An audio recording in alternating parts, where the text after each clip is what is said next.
الحمد لله، الصلاة والسلام على أشرف خلق الله محمد بن عبد الله عليه أفضل الصلاة وأتم التسليم. أما بعد، أسأل الله جل في علاه أن يجعل هذا المجلس مجلسا مباركا، وأن يرضى عنا، وأن يغفر لنا ما قدمنا وما أخرنا وما أسررنا وما أعلنا وما هو أعلم به منا. أيها الأحبة، لابد في كل مجلس أن نذكر أنفسنا أن مثل هذه المجالس التي تتكلم عن رسولنا صلى الله عليه وسلم إنما هي زاد في المقام الأول، وإنما هي إيمان.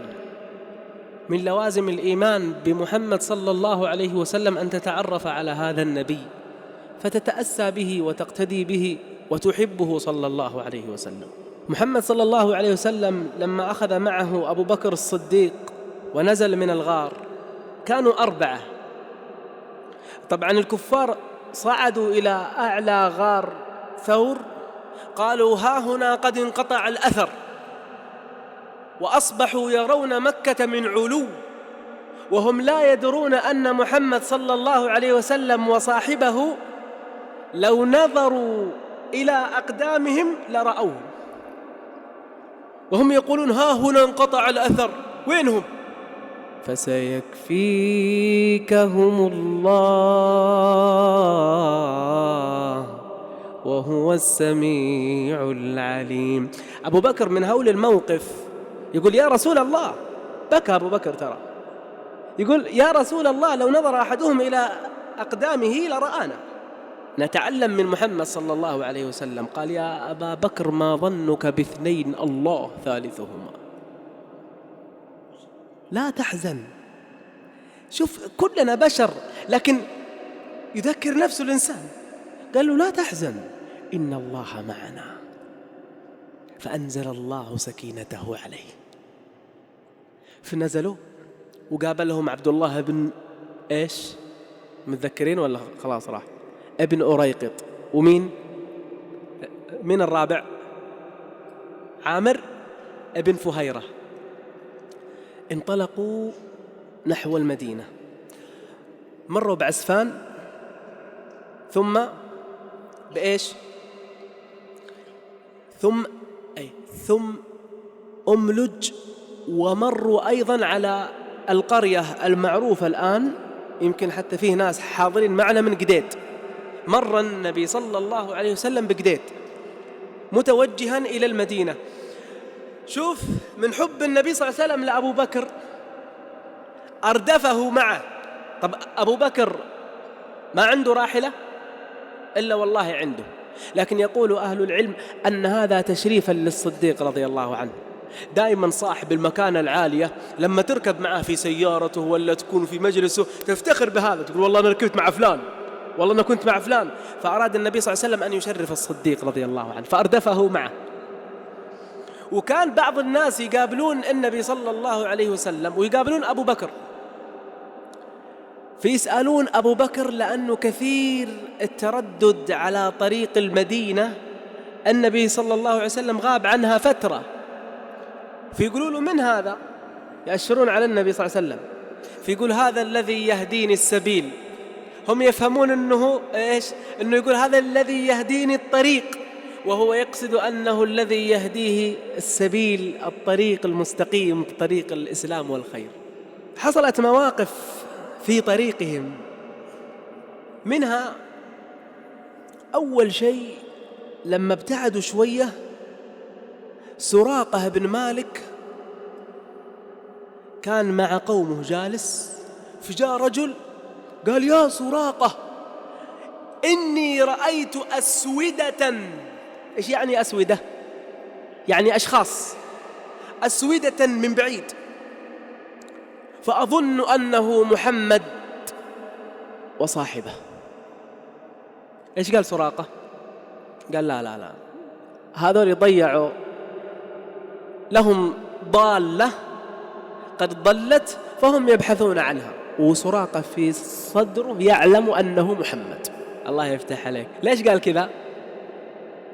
قريش قالت اللي يجيبهم له 100 ناقة هو يبغى يأخذها، قالوا لا تروح، لا تتعب نفسك ولا شيء، هذا ولا لهم إبل ضايعة وجالسين يدورون عليها، خلك بس. يقول سراقة يقول فجلست ساعة ثم مضيت إلى بيتي فقلت للجارية جهزي فرسي وأعطني رمحي. شوف الفطانة من سراقة يقول فركبت فرسي وأخذت رمحي ومضيت.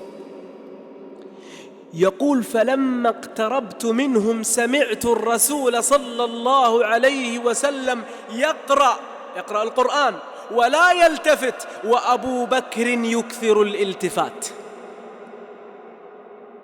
شوف هدوء النبي صلى الله عليه وسلم، شوف ثقته بالله جل في علاه. أبو بكر يمثل أسمى المعاني في التضحية، كل شوي طالع خايف. يعني الحين بنشوف الموقف العظيم الذي وقع فيه أبو بكر الصديق. يقول سراقة فلما دنوت منهم قدر رمحين أو 3 خلاص. يقول أبو بكر بكى قال يا رسول الله أدركنا الطلب. قال يا أبا بكر ما يبكيك؟ قال يا رسول الله والله ما على نفسي أبكي، والله ما أبكي إلا عليك. شوف الصديق رضي الله عنه. هنا النبي صلى الله عليه وسلم دعا على سراقة قال اللهم اكفناه بما شئت. فساخت أقدام الفرس. يقول أبو بكر الصديق رضي الله عنه غاص الفرس حتى غاص بطنه، تخيل، في الرمال. وسقط سراقة وقام فاستقسم بالأزلام. وش هي؟ يسوي قرعة، يا أروح يا ما أروح. هذه عادة في الجاهلية باطلة لأنه فيها عدم توكل على الله، وأبدلنا الله بالاستخارة. فيقول فاستقسمت بالأزلام حتى أزلامهم. يقول فخرج الذي أكره، يعني الأزلام قالت لي لا تروح لا تلحقه. يقول فلم أطعها وزجرت فرسي وقمت ولحقت بهم. يقول حتى إذا دنوت منهم ساخت فرسي فعثرت وسقطت، ثم استقسمت بالأزلام أروح ولا ما أروح؟ قالت لا تروح. يقول فعصيتها وزجرت فرسي وقمت ولحقت بهم. يقول حتى إذا دنوت منهم قلت قد علمت أن هذه دعوة منكم فادعوا لي الله أن يخرجني، فلكم الأمان ولكم أن أرد كل من طلبكم. فدعا له النبي صلى الله عليه وسلم فخرجت الفرس. وقال سراقة اكتب لي كتابا بالأمان، إنه ما تؤذوني حتى لو لقيتوني بعدين ما تؤذوني. بين قوسين يقال أن قول النبي صلى الله عليه وسلم لسراقة يا سراقة كيف بك لو ألبست سواري كسرى، إسنادها فيه ضعف، لكن الصحيح أن النبي صلى الله عليه وسلم كتب لسراقة كتابا في رقعة بالأمان. من اللي كتبه؟ عامر بن فهيرة. النبي صلى الله عليه وسلم لما قال له أبو بكر، لما قرب سراقة وقال له يا رسول الله أدركنا الطلب، إيش قال له؟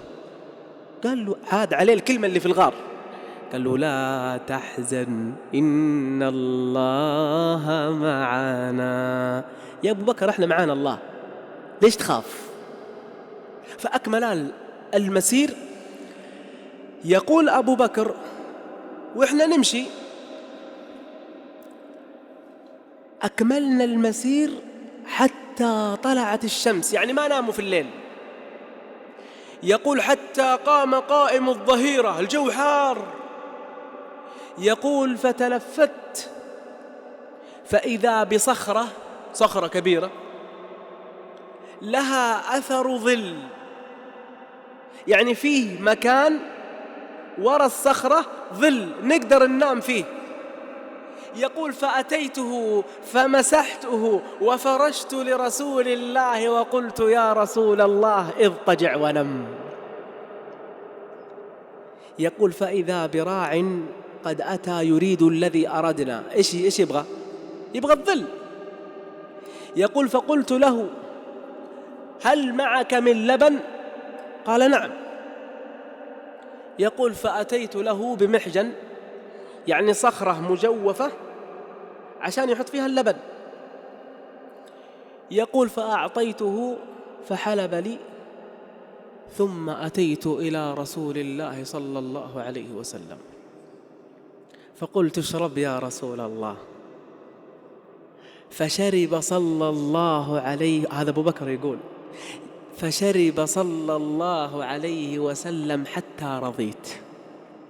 شوف الحب، وهذه مشاعر في الغالب أنها لا تحدث إلا من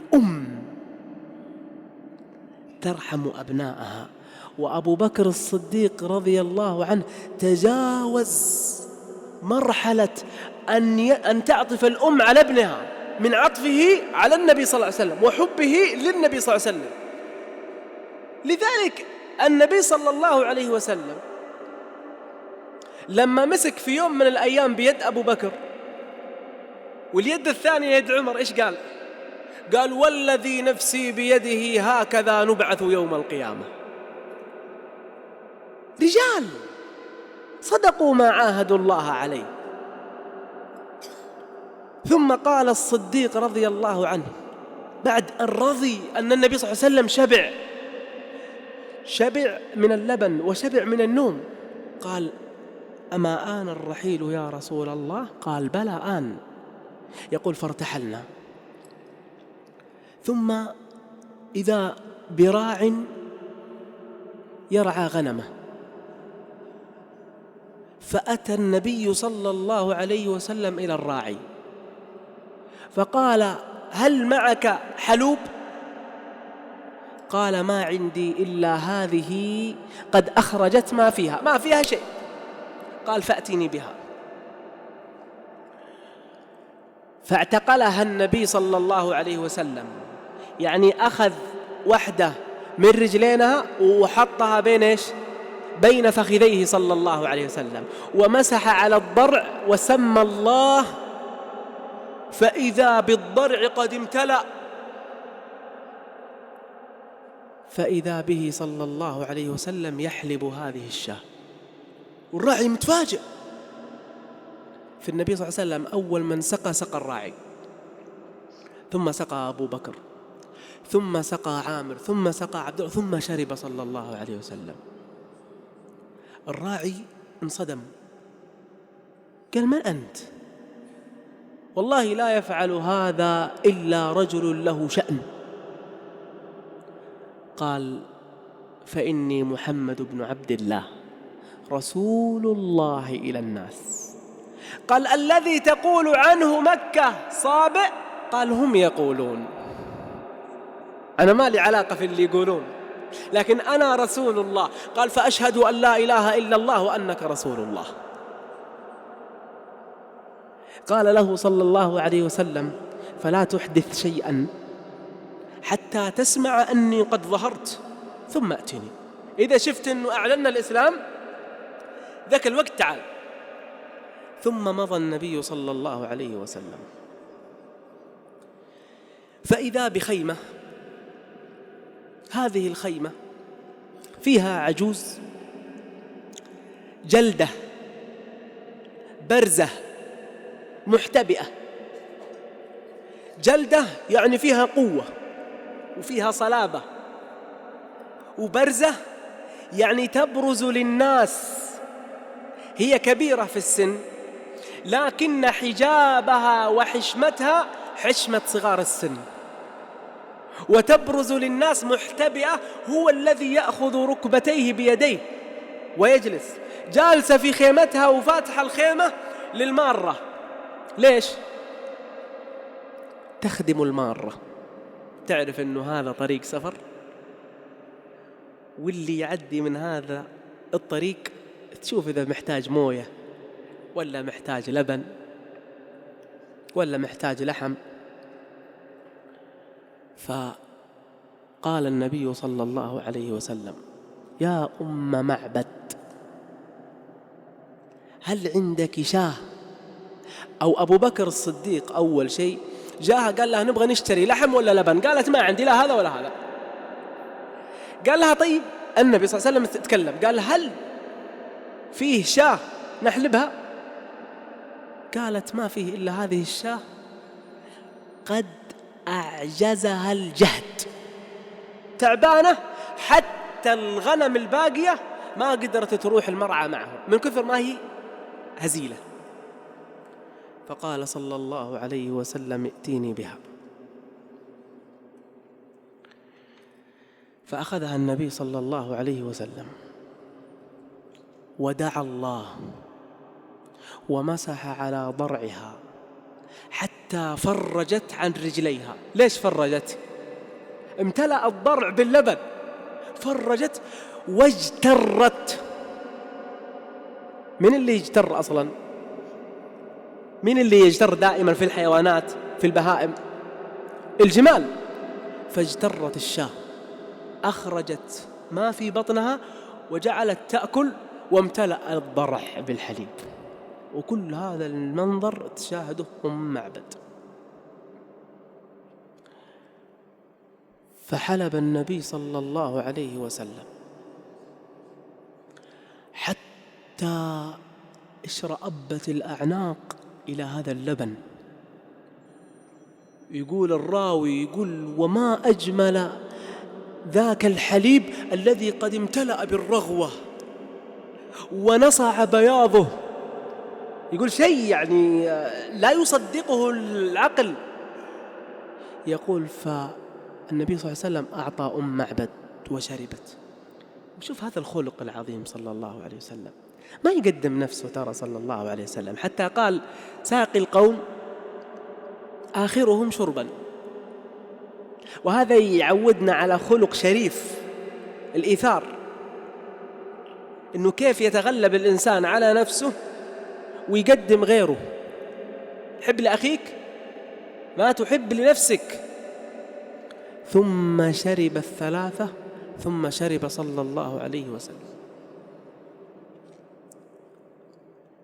النبي صلى الله عليه وسلم ما طول عند أم معبد، ارتحلوا. بس قبل ما نكمل، النبي صلى الله عليه وسلم لو لاحظنا في هذه المواقف عنده شيء ملازمه. وش هو؟ فيه شيء ملازم للنبي صلى الله عليه وسلم ثبته ثبت أصحابه. أيوة، من اللي قال؟ الله يفتح عليك، أنت عمدة. ما شاء الله تبارك الله.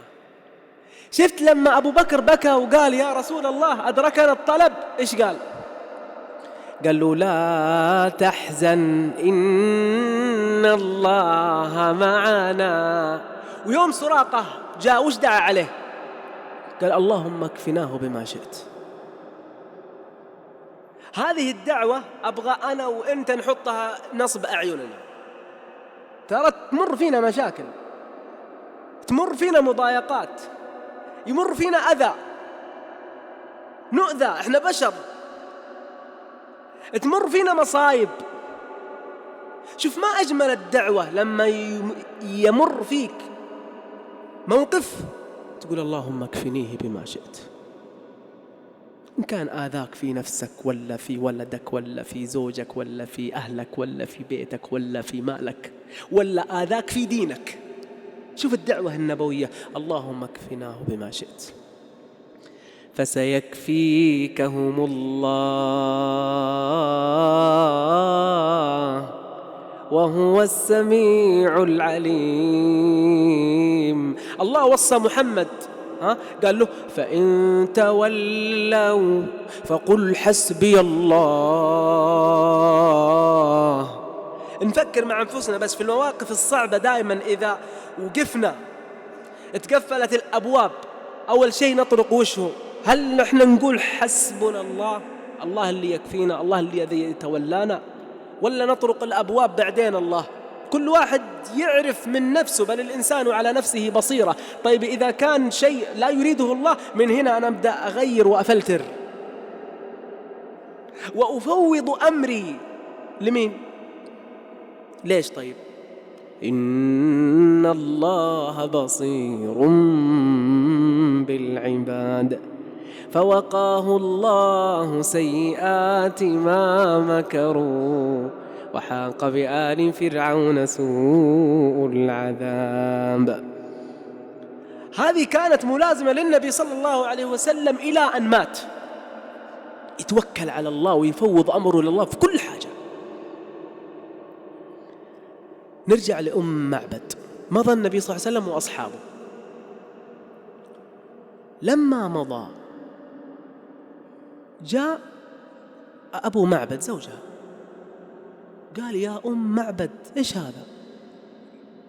أنا ما تركت عندك شاه حلوب، ولا الشاه اللي كانت عندنا حلوب وما فيها نعمة وما فيه لبن، من فين جاء هذا كله؟ قالت صدقت، إلا أنه مر بنا رجل مبارك، إلا أنه مر بنا رجل مبارك. أيوة، نظر للشاة الهزيلة قال ما خلفها، قلت له قد أعجزها الجهد وخلفها، فدعاها ومسح عليها ودعا، ثم امتلأ الضرع واجترت واستصحت وأخرجت لنا اللبن. أبو معبد لما جاب الغنم اللي معه فإذا بها تتمايل. ليش تتمايل؟ من الهزالة اللي فيها، هزيلة. طيب كيف اللي ما قدرت تطلع أصلا؟ قال أبو معبد صفيه، وصفيه. طيب فوصفت أم معبد وصف لم يوصف قبله ولا بعده وصف للنبي صلى الله عليه وسلم، حتى والله أني لما زرت المعرض النبوي الشريف في مدينة الحبيب صلى الله عليه وسلم وجدت وصف الحبيب صلى الله عليه وسلم بارز للعالم أجمع بكلام أم معبد. وصفت وصف دقيق وممتع، والله استحييت أن أذكره في هذا المجلس. أقل شيء يكون أو أقل شيء أقدمه لأم معبد أن أفرد لها مجلسا كاملا تصف فيه محمدا صلى الله عليه وسلم. الأسبوع القادم إن أحيانا الله جل في علاه نبدأ بوصف أم معبد للنبي صلى الله عليه وسلم. أسأل الله جل في علاه أن يحرم هذه الوجوه على النار، وأن يرزقها من واسع فضله، وأن يجعل عيشها واسعا، وأن لا يجعل رزقها كدا، وأن يرزقهم. أحبتي، تروا هذه المجالس نخرج منها ربما بدعوات قد استجيبت، يعني لا يستهين الإنسان.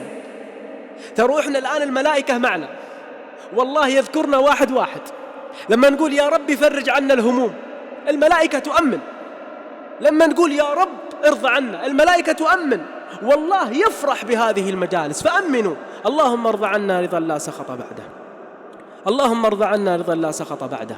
اللهم لا تجعل لأحد في هذا المجلس له هم إلا وفرجته، ولا كرب إلا ونفسته، ولا دين إلا وقضيته، ولا حاجة من حوائج الدنيا تعلمها يا فاطر الأرض والسماء إلا وقضيتها له عاجلا غير آجلا. اللهم إن في هذا المجلس أناس مرضى يرجون الشفاء، فاللهم اشفهم. اللهم في هذا المجلس من هو مبتلى لا يعلم بلاءه إلا أنت، فيا ربي عافه ولا تجعله يقوم من هذا المجلس إلا وقد لبيت حاجته. اللهم إن في هذا المجلس مهموما ومغموما ومديونا وله حوائج تعلمها أنت، فيا رب ما جاء إلا من أجلك ولا جلس إلا مرضاة لك، فيا رب اقبله واجعل هذا المجلس قضاء لحاجته، واجعل هذا المجلس مغفرة له، واجعل هذه الوجوه على سرر متقابلة في جنات النعيم، إنك ولي ذلك والقادر عليه. تم الكلام وربنا المحمود وله المكارم والعلا والجود، ثم الصلاة على النبي محمد ما ناح قمري وأورق عود. السلام عليكم ورحمة الله وبركاته.